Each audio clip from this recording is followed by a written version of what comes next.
ஒருவருக்கொருவர் பாவங்களை அறிக்கை செய்து கொள்ளுங்கள். ஒருவர் மற்றவருக்காக இறைவனிடம் வேண்டுங்கள், அப்பொழுது குணமடைவீர்கள்.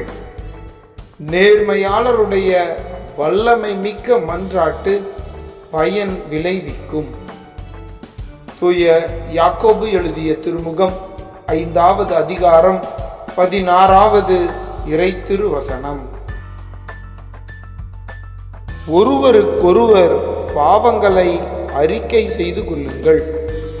ஒருவர் மற்றவருக்காக இறைவனிடம் வேண்டுங்கள், அப்பொழுது குணமடைவீர்கள். நேர்மையாளருடைய வல்லமை மிக்க மன்றாட்டு பயன் விளைவிக்கும்.